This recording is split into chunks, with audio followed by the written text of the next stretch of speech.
এক আল্লাহের নামে শুরু করছি। আমরা তার প্রশংসা করি এবং তার মহিমা প্রকাশ করি, যেমনটা করা উচিত। আমরা তার সকল মহান পয়গম্বরদের উপর শান্তি ও আশীর্বাদের জন্য প্রার্থনা করি।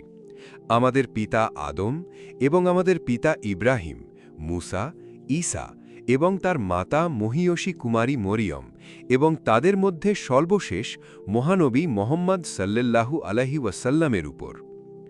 আমি মাননীয় চেয়ারম্যান, জ্ঞানী ও বিশিষ্ট উইনস্টন ডুকান, অধ্যাপক জেসিকা বাইরন, আন্তর্জাতিক সম্পর্ক ইনস্টিটিউটের পরিচালক, নাইজেরিয়ার মহামান্য রাষ্ট্রদূত, আমার ভাই ও বোনেরা এবং আজ আমাদের সাথে উপস্থিত ইসলামের বিজ্ঞ পণ্ডিত, আপনাদের সকলকে শুভ অপরাহ্ন। ৪৭ বছর আগে আমি এখানকার ছাত্র ছিলাম এবং অধ্যাপক লেসলি মানিঘাটের মতো মানুষদের সান্নিধ্য পাওয়াটা ছিল এক উত্তেজনাপূর্ণ বছর। হাইতির ডক্টর নেভিল লিন্টন এবং বার্নার্ড সি এই ইনস্টিটিউট প্রতিষ্ঠায় তাদের অবদান অনিস্বীকার্য। এখানে এমন সব অধ্যাপকের কাছে আমি শিক্ষা লাভ করেছি। আমি দর্শনে স্নাতকোত্তর ডিগ্রি এবং ইসলামিক স্টাডিজে স্নাতক হওয়ার পর এই ইনস্টিটিউটে এসেছিলাম।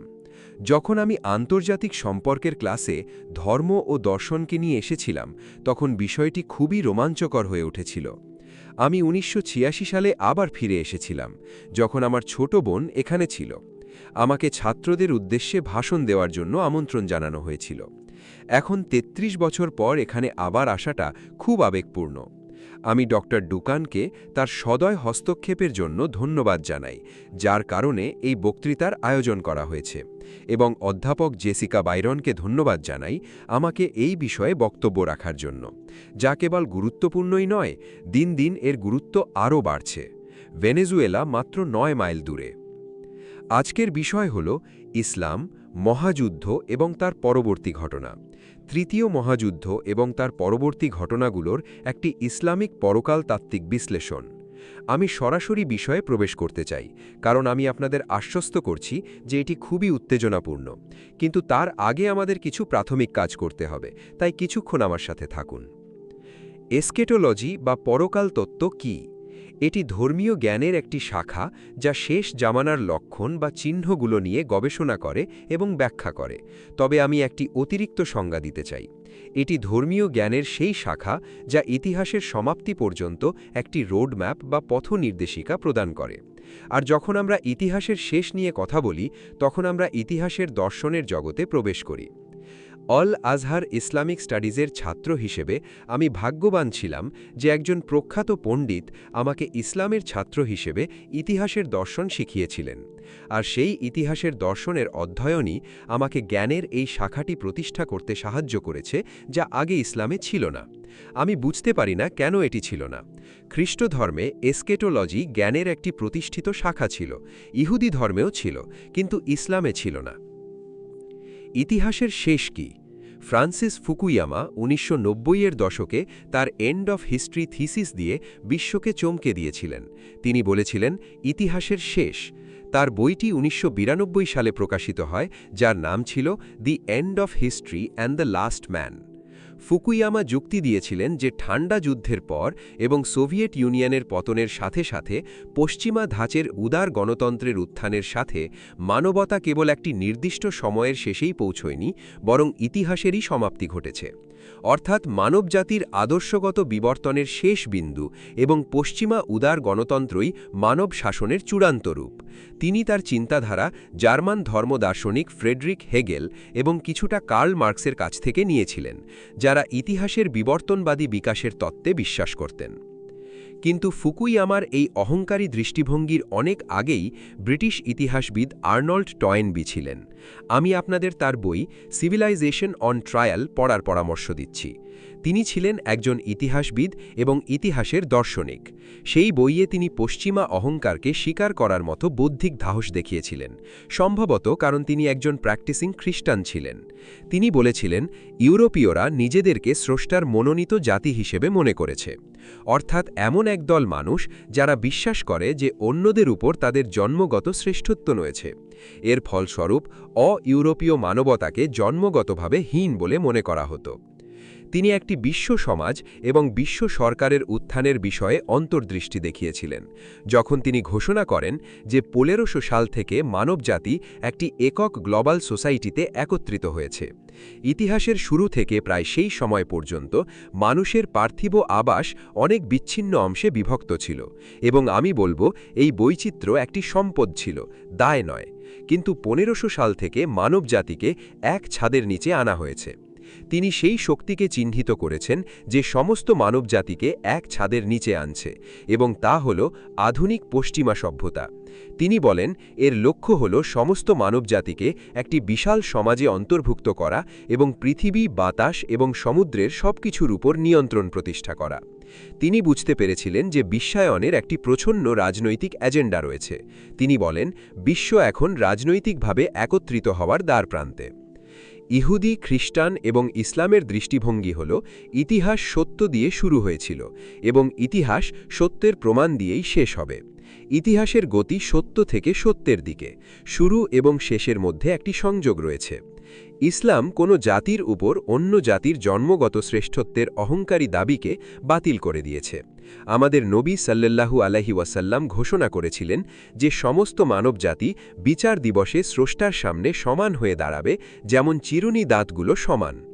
ইহুদিদের মতে ইতিহাস শুরু হয়েছিল একটি স্বর্ণযুগে, যখন নবী ইব্রাহিম এবং মুসা দাউদ এবং সোলাইমানের জন্য পথ তৈরি করেছিলেন। তখন শাসন ব্যবস্থা সত্যের উপর ভিত্তি করে প্রতিষ্ঠিত ছিল। পবিত্র ইসরায়েল, যার রাজধানী ছিল জেরুজালেম, বিশ্বের শাসক রাষ্ট্র ছিল। কিন্তু তারপর ইতিহাস এক রহস্যময় পতনের সাক্ষী হয়, যখন পবিত্র ইসরায়েল ভেঙে পড়ে। কিন্তু তারপর এক মসীহ বা ত্রাণকর্তার আগমনের ঐশ্বরী প্রতিশ্রুতি আসে, যিনি সেই স্বর্ণযুগ ফিরিয়ে আনবেন। ইসরায়েল পুনরুদ্ধার হবে এবং আবারও বিশ্বের শাসক রাষ্ট্র হবে। তাই তারা এখন উৎসাহিত যে 2000 বছর নির্বাসনে থাকার পর তারা পবিত্র ভূমিতে ফিরে এসেছে এবং ইসরায়েল রাষ্ট্র প্রতিষ্ঠা করেছে। তারা মনে করছে মসীহ আসার সময় কাছে। খ্রিস্টানদের মতে ইতিহাস একই স্বর্ণযুগ দিয়ে শুরু হয়েছিল, কিন্তু তা পবিত্র ইসরায়েলের পতনের পরও অব্যাহত ছিল, যখন মেরিপুত্র এসে নিজেকে মসিহ বলে দাবি করেছিলেন। তিনি চলে গেছেন, কিন্তু তিনি আবার ফিরে আসবেন। যখন তিনি ফিরে আসবেন তখনই স্বর্ণযুগের বাস্তবায়ন হবে এবং ইতিহাস শেষ হবে। ইহুদিদের মতে তিনি মসিহ ছিলেন না, তাই তারা এখনও মসিহের জন্য অপেক্ষা করছে। ইসলামের মতে ইতিহাস ঠিক একইভাবে শুরু হয়েছিল, কিন্তু স্বর্ণযুগ মেরিপুত্রের সময়কেও ছাড়িয়ে শেষ নবী মুহাম্মদ সাল্লাল্লাহু আলাইহি ওয়াসাল্লাম পর্যন্ত বিস্তৃত ছিল। মসিহে এসেছিলেন এবং চলে গেছেন, এবং তিনি ফিরে আসবেন। কিন্তু তার প্রত্যাবর্তনের আগে ইতিহাস এক বড় পরীক্ষার মধ্যে দিয়ে যাবে, যেখানে বাহ্যিক রূপ এবং বাস্তবতা একে অপরের থেকে ভিন্ন হবে, কারণ সৃষ্টিকর্তা একজনকে সৃষ্টি করে পৃথিবীতে পাঠাবেন, যার কাজ হবে মসিহের ছদ্মবেশ ধারণ করা। যদি তাকে মসিহের ছদ্মবেশ ধারণ করতে হয় এবং যারা আসল মসিহিকে প্রত্যাখ্যান করেছিল তাদের বিভ্রান্ত করতে হয়, তবে তাকে পবিত্র ভূমি মুক্ত করতে হবে, তাদের ফিরিয়ে আনতে হবে এবং সেখানে একটি ইসরায়েল রাষ্ট্র প্রতিষ্ঠা করতে হবে। এটি একটি নকল রাষ্ট্র হবে, কিন্তু তারা তা বুঝতে পারবে না, এবং তাকে সেই রাষ্ট্রকে বিশ্বের শাসক বানাতে হবে, যার জন্য তাদের একটি মহাযুদ্ধের প্রয়োজন। যখন সে এই মিশন সম্পন্ন করে নিজেকে মসিহি বলে ঘোষণা করবে, কিন্তু সে মেরিপুত্র হবে না, ঠিক তখনই আসল মসিহি ফিরে আসবেন এবং তাকে পরাস্ত করবেন। ইসলাম এবং খ্রিস্ট ধর্ম উভয়ই এটা বিশ্বাস করে। ইসলাম বলে সেই সময়ে যারা সত্যিকার অর্থে মেরিপুত্র মসিহিকে অনুসরণ করবে, সৃষ্টিকর্তা তাদের আশীর্বাদ করবেন এবং যারা তাকে প্রত্যাখ্যান করেছিল তাদের উপর আধিপত্য দেবেন। এই সত্যিকারের খ্রিস্টানরা, যারা সমলিঙ্গের সম্পর্ককে সমর্থন করে না, তারা যখন বিশ্বের রাজনৈতিক ও সামরিক আধিপত্য লাভ করবে, তখন তারা পৃথিবীর শেষ পর্যন্ত সেই অবস্থানে থাকবে। আর যারা নবী মুহাম্মদ সাল্লাল্লাহু আলাইহি ওয়াসাল্লামকে অনুসরণ করে, তারা সেই খ্রিস্টানদের বন্ধু ও মিত্র হবে। আমাদের নবীর কাছ থেকে ইসলামিক এসক্যাটোলজি এসেছে। তিনি তার এক সাহাবীকে বলেছিলেন, এটি ইতিহাসের শেষের ঘটনাগুলির একটি সময়রেখা। যখন জেরুজালেম কেন্দ্রবিন্দুতে থাকবে, তখন মদিনা সম্পূর্ণ বিরান হয়ে যাবে এবং বিশ্বের মঞ্চে তার কোনো ভূমিকা থাকবে না। তখন পরবর্তী ঘটনার জন্য অপেক্ষা করো, যা হবে মহাযুদ্ধ। খ্রিস্টান এসক্যাটোলজিতে একে আর্মাগেডন এবং ইসলামিক এসক্যাটোলজিতে মালহামা বলা হয়। মহাযুদ্ধের পর তিনি বলেছিলেন পরবর্তী ঘটনা হবে কনস্ট্যান্টিনোপল বিজয়। 2011 সাল থেকে আমি এই বিষয়ে বক্তৃতা দিচ্ছি, আর হঠাৎ করেই আমি তুরস্ক এবং তুর্কি মুসলিমদের সাথে এক ধরনের মতবিরোধে জড়িয়ে পড়ি, কারণ তারা বলে যে নবী সাল্লাল্লাহু আলাইহি ওয়াসাল্লাম কর্তৃক ভবিষ্যদ্বাণী করা কনস্ট্যান্টিনোপল বিজয় 1452 সালেই হয়ে গেছে, যখন সুলতান মোহাম্মদ ফাতিহের নেতৃত্বে অটোমান সেনাবাহিনী কনস্ট্যান্টিনোপল জয় করেছিল। কিন্তু আমি বললাম, নবী সাল্লাল্লাহু আলাইহি ওয়াসাল্লামের ভবিষ্যদ্বাণী অনুযায়ী কনস্ট্যান্টিনোপল বিজয় হবে মহাযুদ্ধের পরে, আর মহাযুদ্ধ তো এখনও হয়নি।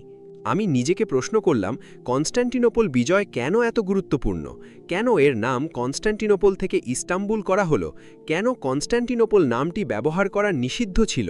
আমি প্রথমে ভেবেছিলাম হয়তো ন্যাটোর নিয়ন্ত্রণের কারণে, কিন্তু পরে বুঝতে পারলাম এর চেয়েও গভীর কিছু আছে, আর তা আমাকে নিয়ে গেল হাজিয়া সোফিয়ার কাছে। অটোমান সাম্রাজ্য ইতিহাসে এক গোপন ভূমিকা পালন করেছিল। মহাযুদ্ধের পর কনস্ট্যান্টিনোপল বিজয়ের আসল তাৎপর্য হল হাজিয়া সোফিয়ার সাথে যা হয়েছিল তার প্রতিক্রিয়া। হাজিয়া সোফিয়া আন্তর্জাতিক সম্পর্কের কেন্দ্রবিন্দুতে পরিণত হতে চলেছে। নিউজিল্যান্ডের দুটি মসজিদে যে হামলা হয়েছিল তার সাথে হাজিয়া সোফিয়ার একটি যোগসূত্র রয়েছে। হামলাকারী তার ম্যানিফেস্টোতে হাজিয়া সোফিয়াকে খ্রিস্টান বিশ্বের কাছে ফিরিয়ে দেওয়ার এবং কনস্ট্যান্টিনোপলের নাম আগের মতো করার দাবি জানিয়েছিল। 1452 সালে অটোমান সেনাবাহিনী কনস্ট্যান্টিনোপল জয় করে। সুলতান শহরে প্রবেশ করে প্রথম যে কাজটি করেছিলেন সেটি হল খ্রিস্টান বিশ্বের সর্বশ্রেষ্ঠ ক্যাথেড্রাল, যা 1000 বছর ধরে সেই মর্যাদায় ছিল, সেটিকে একটি মসজিদে রূপান্তরিত করা। 600 বছর ধরে মুসলিম বিশ্বকে এই ধারণা দেওয়া হয়েছে যে ইসলামিক আইন অনুযায়ী সুলতান যা করেছিলেন তা সঠিক ছিল, কিন্তু আমাদের প্রতিক্রিয়া হল এটি ভুল পদ্ধতি। ইসলামিক আইন কুরআনের উপর ভিত্তি করে তৈরি, তাই এটি কুরআনের সাথে সংঘর্ষ হতে পারে না। কুরআন কেবল কোনো গির্জা বা সিনাগগের মর্যাদা পরিবর্তন করাই নিষিদ্ধ করেনি, বরং মুসলিমদেরকে খ্রিস্টান গির্জা এবং ইহুদি সিনাগগ রক্ষা করার জন্য লড়াই করতে বলেছে। সুতরাং অটোমান সুলতান যা করেছিলেন তা কুরআনের স্পষ্ট উল্লঙ্ঘন ছিল। দ্বিতীয়ত, কনস্ট্যান্টিনোপল তখন বিচ্ছিন্ন ছিল। অর্থোডক্স খ্রিস্টান প্যাট্রিয়ার্ক শান্তির জন্য আবেদন করেছিলেন এবং কর দেওয়ার প্রস্তাব দিয়েছিলেন। কুরআন বলে, যদি শত্রু শান্তি চায় তবে তোমাদেরও শান্তি স্থাপন করতে হবে, কিন্তু অটোমান সুলতান যুদ্ধ চালিয়ে গিয়েছিলেন।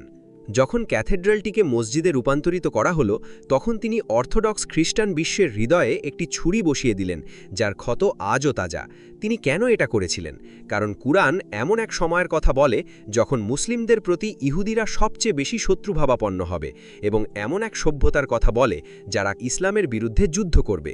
কিন্তু সেই সময়ে কুরআন বলে একদল খ্রিস্টান থাকবে যারা মুসলিমদের প্রতি ভালোবাসা ও স্নেহে সবচেয়ে কাছাবি হবে।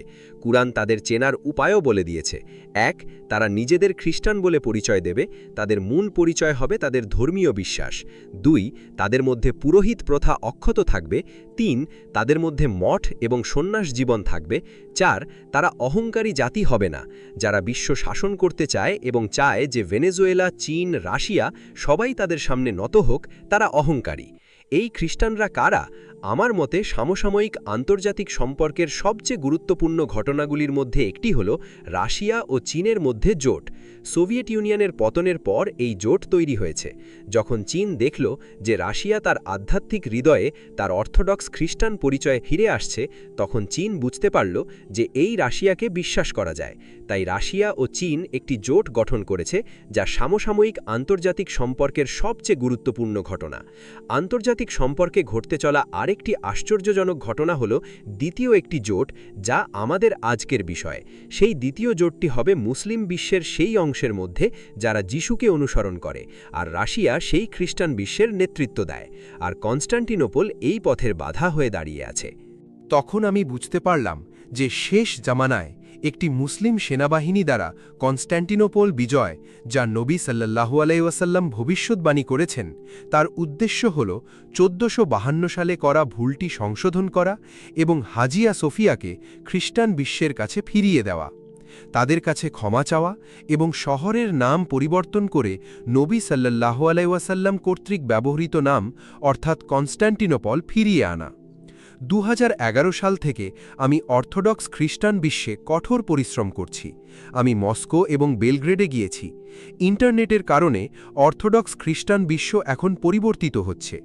অটোমান সাম্রাজ্যের কারণে তারা ইসলামকে অপছন্দ করত, কিন্তু এখন ইসলামের এই দৃষ্টিভঙ্গি শুনে তারা অবাক হচ্ছে যে নবী সাল্লাল্লাহু আলাইহি ওয়াসাল্লাম এই ঘোষণা দিয়েছেন এবং এটি ঘটবেই।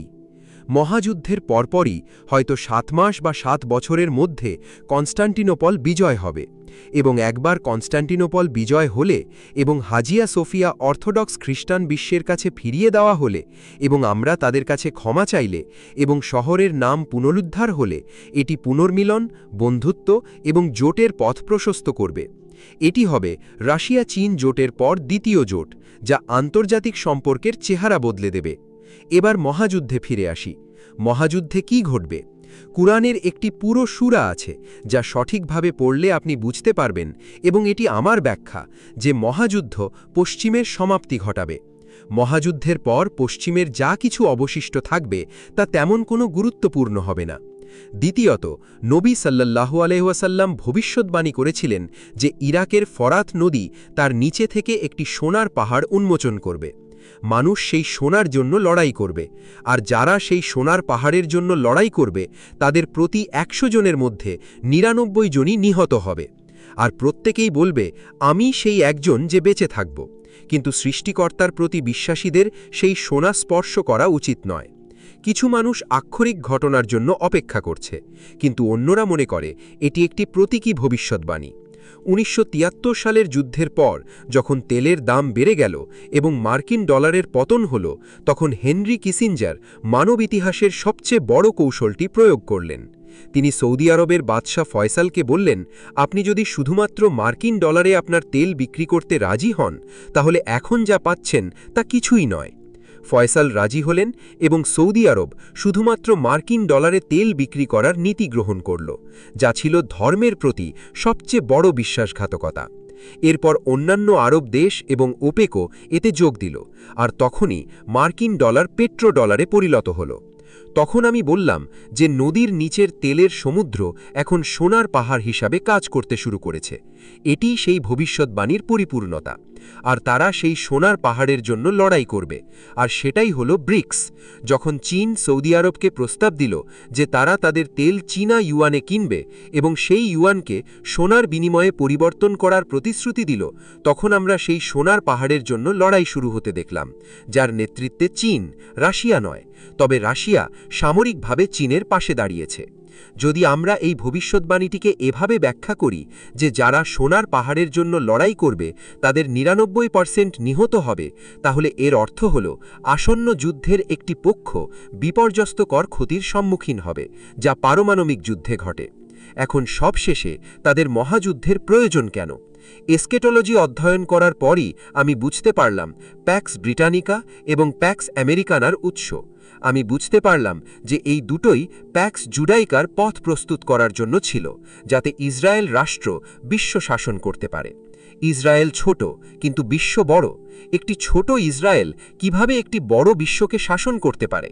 হয় ইসরায়েলকে বড় হতে হবে, নয়তো বিশ্বকে ছোট হতে হবে। কোনটি হবে? এখন আপনি বুঝতে পারছেন কেন তাদের মহাযুদ্ধের প্রয়োজন। এটি ভেনেজুয়েলায় একটি হামলা দিয়ে শুরু হতে পারে, কারণ রাশিয়ার এখন সেখানে সৈন্য রয়েছে, যা প্রথমবারের মতো মনরো ডক্ট্রিনকে চ্যালেঞ্জ করছে। অথবা এটি কোরিয়ায় শুরু হতে পারে। আমি জানি না এটি কোথায় শুরু হবে, তবে আমি জানি যে বড় যুদ্ধটি মধ্যপ্রাচ্যে কেন্দ্রীভূত হবে। পাকিস্তানও এই সমীকরণের অংশ, কারণ রাশিয়া এবং চীন পারমাণবিক শক্তিধর, কিন্তু মুসলিম বিশ্বের কোনো অংশে সেই সামরিক শক্তি নেই। পাকিস্তানের পারমাণবিক প্রতিরোধ তাদের জন্য একটি হুমকি। তাই মহাযুদ্ধ শুরু হওয়ার সাথে সাথে ভারত ইসরায়েলের সহযোগিতায় পাকিস্তানকে পারমাণবিক নিরস্ত্রীকরণের জন্য আক্রমণ করতে পারে, এমনটা অনুমান করা যায়। এগুলোই ছিল মূল বিষয় যা আমি আজ আপনাদের কাছে তুলে ধরতে চেয়েছিলাম। বিষয়টি এর থেকে অনেক বড়, কিন্তু আমি বিশ্বাস করি যে আমি আপনাদের কাছে মহাযুদ্ধ এবং তার পরবর্তী ঘটনাগুলির একটি ইসলামিক পরলোক তত্ত্বগত ব্যাখ্যা উপস্থাপন করেছি।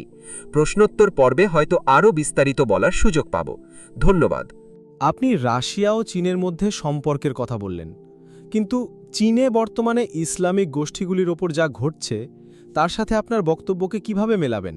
সেই ভৌগোলিক অঞ্চলের সবচেয়ে গুরুত্বপূর্ণ মুসলিম দেশ হল পাকিস্তান। পাকিস্তানের সাথে চীনের দীর্ঘদিনের শক্তিশালী এবং ঘনিষ্ঠ জোট রয়েছে, এবং এমন কিছুই ঘটেনি যা পাকিস্তান ও চীনের সম্পর্ককে ব্যাহত করেছে। তাই এটি আমাদের বিষয়ের জন্য খুব বেশি গুরুত্বপূর্ণ বলে মনে হয় না। আপনি বলেছেন যে কোরআন মহাযুদ্ধের কথা বলে যা পশ্চিমের সমাপ্তি ঘটাবে। আপনি কোরআনের কোন আয়াতের কথা বলছেন? আমি কোরআনের ব্যাখ্যা করছি। কোরআনের সূরা ইসরাতে বলা হয়েছে যে শেষ সময়ের আগে প্রত্যেক শহর ধ্বংস করা হবে অথবা কঠিন শাস্তি দেওয়া হবে। সৃষ্টিকর্তা অন্যায়ভাবে কোনো জাতিকে ধ্বংস করেন না। তাহলে কারা ধ্বংস হওয়ার যোগ্য? সূরা আর রহমানে তিনি বলেছেন তিনি সেই দুই দলের হিসাব নেবেন যারা পাপে ভারাক্রান্ত। ধর্মীয় ইতিহাসে আমরা সডম ও গোমরার ধ্বংসের কথা জানি। আজ বিশ্বের কোন অংশ সমলিঙ্গ সম্পর্ককে সমর্থন করার ক্ষেত্রে অগ্রণী ভূমিকা পালন করছে? এটি আধুনিক পশ্চিম। দ্বিতীয়ত, সৃষ্টিকর্তা সুদ ভিত্তিক অর্থব্যবস্থার বিরুদ্ধে যুদ্ধ ঘোষণা করেছেন। যখন অর্থনীতি সুদের ওপর ভিত্তি করে চলে, তখন অর্থ কেবল ধনীদের মধ্যেই ঘুরপাক খায় এবং দরিদ্ররা স্থায়ী দারিদ্র্যে নিমজ্জিত হয়। এটি নিপীড়ন। আর বিশ্বের অর্থ লেনদেনের কেন্দ্রবিন্দু আজ কারা? তাই পশ্চিমা বিশ্ব ধ্বংস হওয়ার মানদণ্ডে উত্তীর্ণ। সম্প্রতি আমরা আইএসআইএস-এর মাধ্যমে খিলাফাত পুনঃপ্রতিষ্ঠার একটি প্রচেষ্টা দেখেছি। এ বিষয়ে আপনার মতামত কি? আমি দেখেছি যেন কোনো এক অদৃশ্য শক্তি তাদের অত্যাধুনিক অস্ত্র সরবরাহ করছিল এবং অর্থায়ন করছিল। আমি এটিকে একটি ভ্রান্ত সংগ্রাম হিসাবে দেখি। আমি বহু আগেই বলেছি, যদি কেউ সেই সংগ্রামে গিয়ে নিহত হয়, আমি তার জন্য প্রার্থনা করব না। খিলাফাত এভাবে পুনরুদ্ধার করা যায় না। এসক্যাটোলজি অধ্যয়ন করলে বোঝা যায় যে খিলাফাত এখন পুনরুদ্ধার করা সম্ভব নয়। আপনি অর্থোডক্স খ্রিস্টানদের সাথে মুসলিমদের জোটের কথা বলেছেন। সেই যুদ্ধের নেতা কে হবেন? ইমাম মাহাদি? নবী বলেছেন তোমরা কনস্ট্যান্টিনোপল জয় করবে, এবং তিনি সেই সেনাবাহিনীর প্রশংসা করেছেন। তিনি তার পরিচয় দেননি। তিনি সেই মুসলিম সেনাবাহিনীরও প্রশংসা করেছেন। তিনি সেনাপতি এবং সেনাবাহিনীর প্রশংসা করেছেন কারণ তারা 1452 সালের ভুলকে সংশোধন করবে এবং যা করা উচিত তাই করবে। আপনি বলেছেন যে বৈশ্বিক উদারনৈতিক ব্যবস্থা দুর্বল হয়ে পড়ছে। এর পরিবর্তে নতুন বিশ্ব ব্যবস্থা কেমন হবে? আজকের বিশ্বের বাহ্যিক রূপ হল আমরা দাসত্ব থেকে দূরে সরে যাচ্ছি এবং আরও স্বাধীনতার দিকে এগোচ্ছি, কিন্তু বাস্তবতা এর বিপরীত। আমরা এমন এক পথে চলেছি যা সর্বশ্রেষ্ঠ দাসত্বের দিকে নিয়ে যাবে। আর সবচেয়ে ভয়ঙ্কর দাসত্ব হল বৌদ্ধিক দাসত্ব, যখন মানুষ চিন্তা করার ক্ষমতা হারিয়ে ফেলে। আমরা এখন জীবনের দ্রুত গতির গলিতে আটকা পড়ছি, যেখানে চিন্তা করার সময় নেই। আপনার স্মৃতিশক্তির হ্রাস পাচ্ছে, আর শক্তিশালী স্মৃতিশক্তি ছাড়া আপনি চিন্তাবিদ হতে পারবেন না। বিশ্ব বৌদ্ধিক দাসত্বের দিকে এগিয়ে যাচ্ছে। আগামীকাল ডেমোক্রেসি নয়, রাজতন্ত্র আসছে। ইসরায়েলকে সেই রাষ্ট্রীয় মডেল পুনরুদ্ধার করতে হবে যা জেরুজালেমে ছিল, আর তা ছিল রাজতন্ত্র। তখন মানবজাতির চিন্তা করার স্বাধীনতা সীমাবদ্ধ হয়ে যাবে এবং ঐশ্বরিক সত্য দ্বারা নিয়ন্ত্রিত হবে। আমি সবসময় ভেবেছি পশ্চিমা বিশ্ব কেন রাশিয়ার বিরুদ্ধে লড়াই করে। যদিও গত বিশ্বযুদ্ধে রাশিয়া তাদের মিত্র ছিল, রাশিয়ার প্রতি শত্রুতা অনেক পুরনো। এটি ক্রিমিয়ার যুদ্ধ থেকে শুরু হয়েছে। যখন খ্রিস্টান বিশ্ব বিভক্ত হয়ে গেল, তখন পশ্চিমা খ্রিস্টান ধর্মের দুটি শত্রু ছিল, ইসলাম এবং অর্থোডক্স খ্রিস্টান ধর্ম। প্রথম বিশ্বযুদ্ধে তারা রাশিয়াকে একটি ফাঁদে ফেলেছিল। তারা রাশিয়াকে কনস্ট্যান্টিনোপল দেওয়ার প্রতিশ্রুতি দিয়ে মিত্র বানিয়েছিল, কিন্তু যখন রাশিয়ান সেনাবাহিনী কনস্ট্যান্টিনোপলের কাছাকাছি পৌঁছাল, তখন তারা বলশেভিক বিপ্লব ঘটিয়ে রাশিয়াকে থামিয়ে দেয়। দ্বিতীয় বিশ্বযুদ্ধে সোভিয়েত ইউনিয়ন একটি নাস্তিক রাষ্ট্র ছিল এবং তারা অর্থোডক্স খ্রিস্টান চার্চের উপর নিপীড়ন চালিয়েছিল। তাই তখন পরিস্থিতি ভিন্ন ছিল। কিন্তু এখন রাশিয়া তার অর্থোডক্স খ্রিস্টান পরিচয়ে ফিরে এসেছে। আপনি পশ্চিমা বিশ্বের ধ্বংসের কথা বলেছেন, কিন্তু সেখানে আমাদের বন্ধু এবং পরিবার রয়েছে। এই ধরনের ধ্বংসাত্মক ধারণা কি কখনো শান্তি আনতে পারে? আমরা সবাই একটি শান্তিপূর্ণ বিশ্ব চাই, কিন্তু ন্যায় বিচার ছাড়া শান্তি আসতে পারে না। আর নিপীড়ন হল অন্যায়। যারা ধর্মীয় জীবনযাপন করে এবং শান্তির জন্য আকাঙ্ক্ষা করে, তারা শান্তি প্রতিষ্ঠার জন্য যে কোনো ত্যাগ স্বীকার করতে প্রস্তুত। ইতিহাস সত্য দিয়ে শুরু হয়েছিল, আর আমাদের বিশ্বাস ইতিহাস সত্য দিয়েই শেষ হবে, আর তাই শান্তি দিয়েই শেষ হবে। কিন্তু সেই লক্ষ্যে পৌঁছানোর জন্য নিপীড়ককে চিহ্নিত করতে হবে এবং তার প্রতিরোধ করতে হবে। যারা নিপীড়নের বিরুদ্ধে সংগ্রাম করতে ভয় পায়, ইতিহাসে তাদের কোনো স্থান নেই। যিশুর মতো শান্তির সত্যিকারের মানুষেরা নিপীড়ন দূর করার জন্য প্রয়োজনে যুদ্ধ করবে।